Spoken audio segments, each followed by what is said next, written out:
Okay, you guys, I'm back.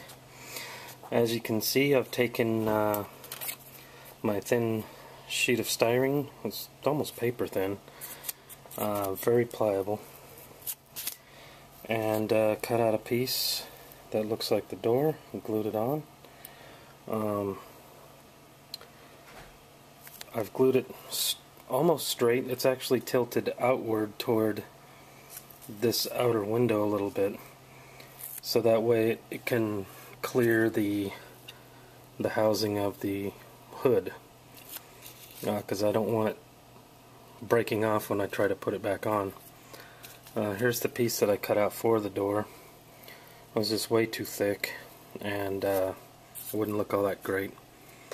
I have Model Scene Master. It's called Interior Green. During the 1940s, 50s, 60s, and even the early part of the 70s, a lot of vehicles, including trains, mostly construction vehicles and that sort, had interior green color. So that's what I'm going to add on the entire interior and on this side of the door.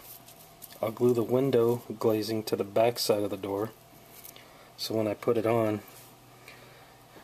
the engine, you won't be able to see the window glazing, but you'll be able to see through the door and see the window. That way you don't see where the glue points are on the door. I've glued the arm back on the engineer, but I haven't painted him yet. I'm waiting for him to dry. He's gonna be stuck right in this window here. And I actually had him in another engine, a dummy engine, the BNSF Athearn Blue Box SW1500. I took him out of there, and I'm gonna put him in this one.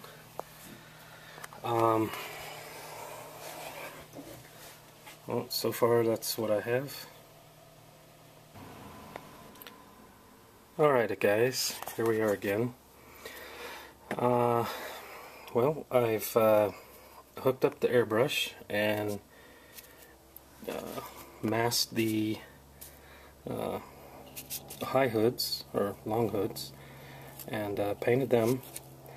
I had a hell of a time trying to get the handrails off, so I just left them on.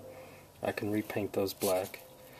I'll need to paint the sidewalks black and get rid of those stripes, and get rid of the stripes on the end. I painted a little bit of the headlight. I can clean that off. Lacquer thinner can take off just about anything. I painted the cab. However, one of the masks came off, so I had to remask it real quick and make it a little higher, because it came down a little too low. It didn't look good.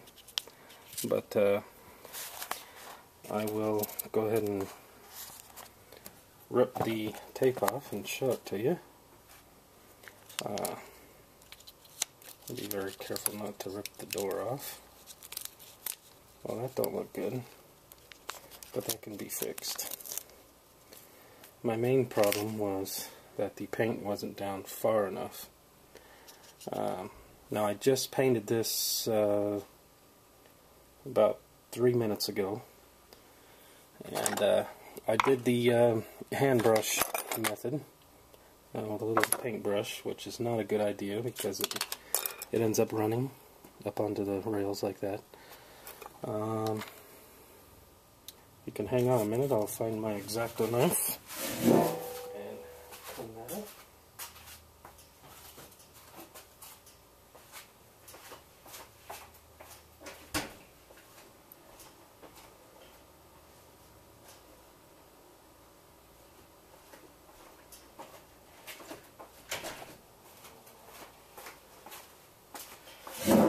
Alright, I'm back. Now the X-Acto knife can easily scrape this paint off and you know, get it off of here, because the plastic is molded in a black color, and I just left the top the natural black molded color. I didn't actually paint the top black. So no matter how deep I scratch on this, it'll come out black. But I'll do that later. Here's the door. Yeah, it's been painted a little bit. But I'm not really too concerned about this outside portion, because it'll probably never show. Actually, it's the outside of the door, but it'll always be to the inside of the hood when it's set on the machine. So you'll never see this side unless you look over the hood and see the top of the door, which I'll paint it black. And I'm going to put a thin piece of window glazing in there to help that along. And next I will need to mix the colors. I have a pill jug for the interior. I have two different types of white. I have this Americana, it's just titanium white, but it's a pretty bright white, and I want to dull the colors down, make them look old, so I have this antique white that I'm going to use.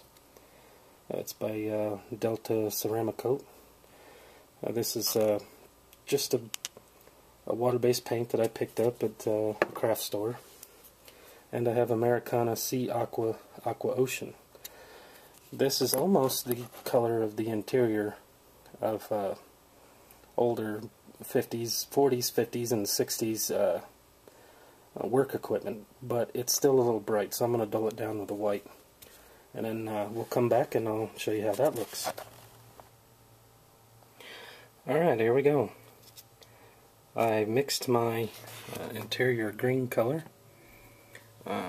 You may be able to, hang on a minute, tell. I'll set this down. That the colors I decided to mix is this light green. I started with the aquamarine teal color, and I mixed a lighter green because I just wanted it lighter. It made it look faded and it actually closer to the original color it's supposed to be. Okay, so there's the inside of the door. The outside of the door obviously doesn't have the black on it. I painted the entire inside, the interior green. Not only is this going to look more realistic than black plastic, but it's also going to add light inside the cab, so everything that's in there is going to show up. I also decided to paint the little control box of some kind and the platform that the chair sits on. I didn't know how far down the door was going to show on the platform, so I just painted it almost all the way to the bottom. I left the chair orange. I'll probably paint it black, so most chairs are black, and I'll paint the pedestal silver. You gotta be really careful with these chairs. The backs have little tiny styrene posts, and they're really easy to break. I actually bent mine pretty severely. I'll probably have to glue it. But here pretty shortly I'm going to finish up the cab, and